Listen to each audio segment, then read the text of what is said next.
Remember, there's only room for one sovereign at a time, not two. So you can't be the same as the sovereign. Feeling that fear every single day. And then I suppose they think to themselves, well, maybe that there is a way out. At 76 years old, King Charles has been left in tears after a shocking confrontation inside the palace, a clash so explosive that it could shake the monarchy to its very core. In a tense private exchange, Prince William and Princess Anne delivered a demand no one could have imagined. They insisted Charles cut all ties with Queen Camilla's family.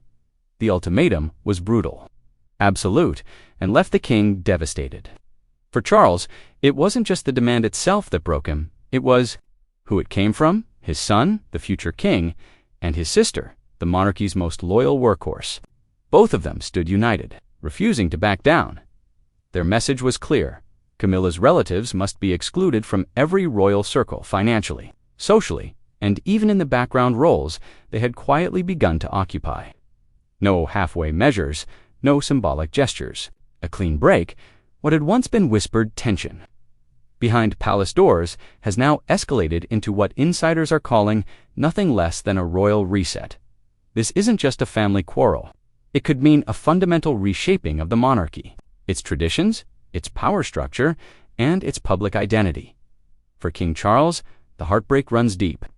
After decades of scandals and criticism, from his turbulent marriage to Princess Diana to his long-fought battle for public acceptance of Camilla finally seeing her crowned queen consort, was, to him, a personal triumph. Yet now, that victory hangs in the balance as his own family challenges the very foundation of his private life. Prince William is said to be particularly determined. To him, the monarchy must be lean, modern, and unburdened by unnecessary complications. Camilla's family, he believes, represents a dangerous distraction, one that blurs the line between duty and indulgence. Princess Anne, with her no-nonsense loyalty to the crown, has sided firmly with William. Her reputation as the most hard-working royal makes the demand impossible to dismiss. Charles now stands at a crossroads. If he refuses, he risks alienating both his son and sister, opening fractures that could weaken the monarchy from within. If he agrees, he risks betraying the woman who stood by his side for decades and forever altering the legacy he hoped to leave behind. This is no longer just about family, it's about survival. Is this the beginning of a bold new era, or the spark of a rift that may never heal? And it all began with a statement so cold, so carefully worded, that it set off an earthquake in the monarchy. The public's reaction was explosive. Social media boiled over with one viral comment that summed up the nation's mood. "This is the monarchy cleaning house." Finally, the phrase spread like wildfire across platforms, echoed in tweets, videos, and headlines, until it became a rallying cry. Supporters framed it as long overdue discipline, proof that only true heirs deserved a place in the monarchy's future. But beneath the cheering, a darker narrative stirred. Critics asked, was this really about preserving tradition, or was it revenge, subtle, sharp, and aimed squarely at Camilla, the woman forever linked to Princess Diana's heartbreak? Old wounds reopened in the public imagination. The broken marriage, the scandals, the betrayal that shook the monarchy decades ago. To many, this wasn't just administration, it was symbolism. It was William and Anne drawing a line in the sand, reminding the world that Diana's memory still casts its shadow over the crown. The storm refused to calm. Every talk show, every newspaper, every trending hashtag pulled the story in new directions. Yet one thing was certain. This decision had cracked open the heart of royal drama and reignited the debate about loyalty, blood, and legacy inside the House of Windsor.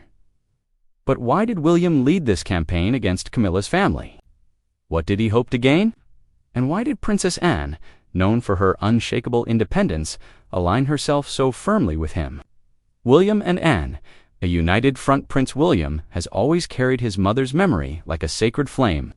Every public gesture, every carefully chosen word about her keeps alive the pain of her absence and the bond they once shared.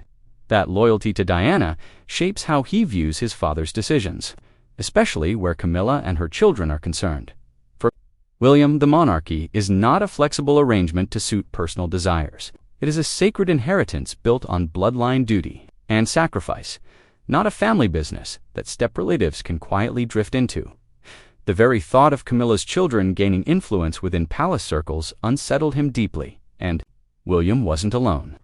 Princess Anne, the monarchy's iron backbone, quickly came to share his unease.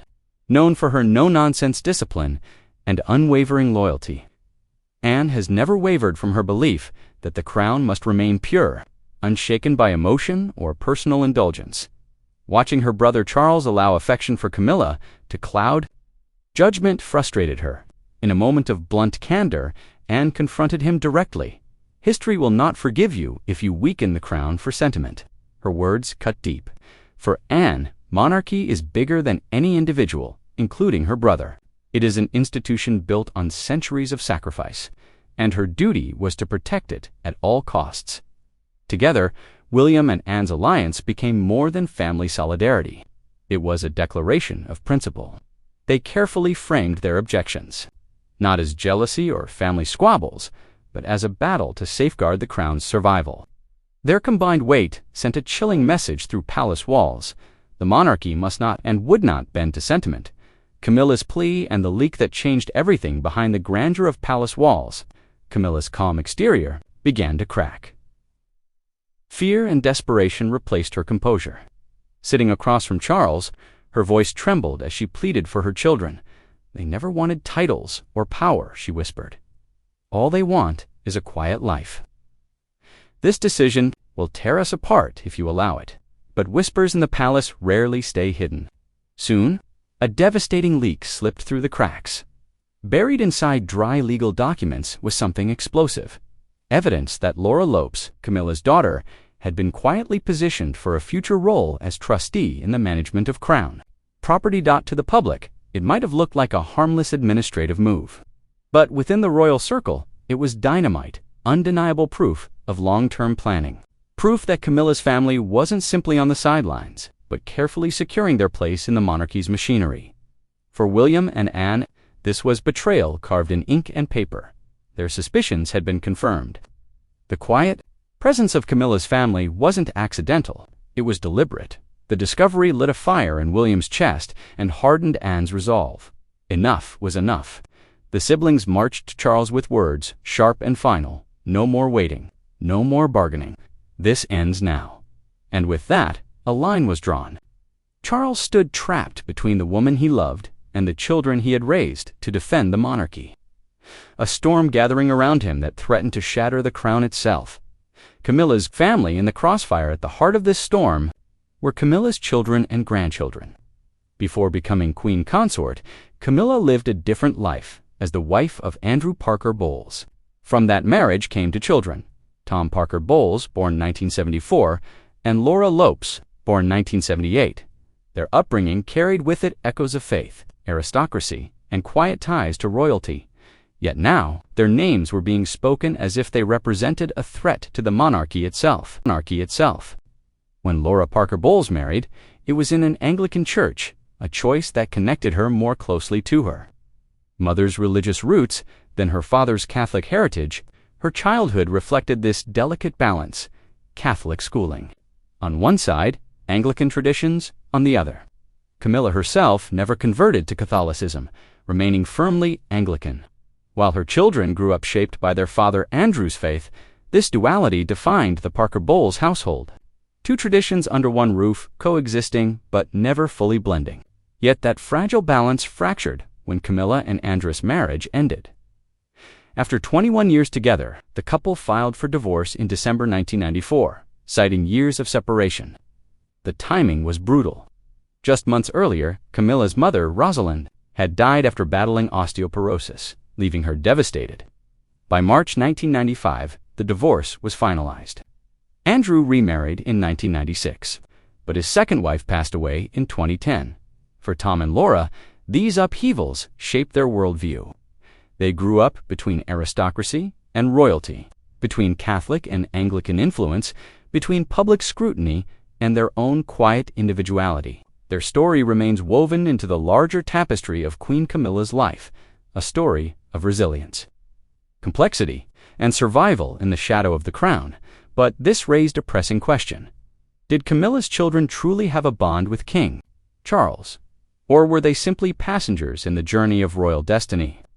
Tom Parker Bowles and the hidden bond with Charles. When Tom Parker Bowles recently spoke about his stepfather, King Charles III, the warmth in his voice surprised many. For years, their relationship had been overshadowed by history, scandal, and speculation. Yet Tom's candid words revealed something genuine, a connection built not on politics or titles, but on respect and affection. As a respected food critic and writer, Tom was promoting his book, Cooking and the Crown, a culinary journey through royal kitchens, tracing recipes from the Victorian era to the present. The project, he admitted, would never have been possible without Charles's guidance. It wouldn't have happened without the palace and the king, Tom confessed. That single line revealed everything. Charles had not only encouraged the book, he had legitimized it, strengthened it, and given Tom the confidence to carry it through. But Tom's gratitude went beyond the project. He described Charles as the kindest, most knowledgeable, lovely man. It was a rare portrait of the monarch, painted not by courtiers or journalists, but by someone who knew him personally. Their bond extended beyond duty. They shared long conversations about food, its history, culture, and sustainability. For Tom, speaking to Charles about cuisine was like speaking to a scholar. For Charles, those exchanges were expressions of his lifelong passion for heritage and tradition. In Tom's words, the king is not a distant figure shrouded in pomp, but a thoughtful, approachable man, eager to share, to teach, and to connect. Beneath the crown, there is humanity. The final verdict, but affection and loyalty could not shield Camilla's family from the storm gathering around them, burdened by duty and the weight of history. King Charles reached the most painful decision of his reign. With trembling hands but a resolute heart, he issued a decree. Camilla's family was to be permanently excluded from royal trusts, assets, and every corridor of influence. It was more than a decision. It was a line carved into history, a declaration that the monarchy's survival would never again be compromised by outsiders. For Camilla, the blow was devastating. Once Charles's unwavering companion through scandal and rejection, she now stood isolated. Her children, who had lingered at the edge of royal recognition, vanished completely from the royal stage, their names erased, their presence denied. In contrast, William and Anne emerged triumphant. Hailed as guardians of tradition, they were celebrated as defenders of Diana's legacy. William's image as the heir who would restore honor, and Anne's as the steadfast daughter of duty, soared in public opinion. Historians would later mark this as a turning point, the moment the monarchy chose survival over sentiment, preservation over affection. For Charles, it was heartbreak. For Camilla, devastation. But for William and Anne, it was victory, a reshaping of the monarchy's future, and a declaration that loyalty to the crown must come before all else. The crown had been reborn, but at a terrible personal cost. Now, what do you think? Were William and Anne justified in their demand? Or was this a ruthless act of vengeance against Camilla?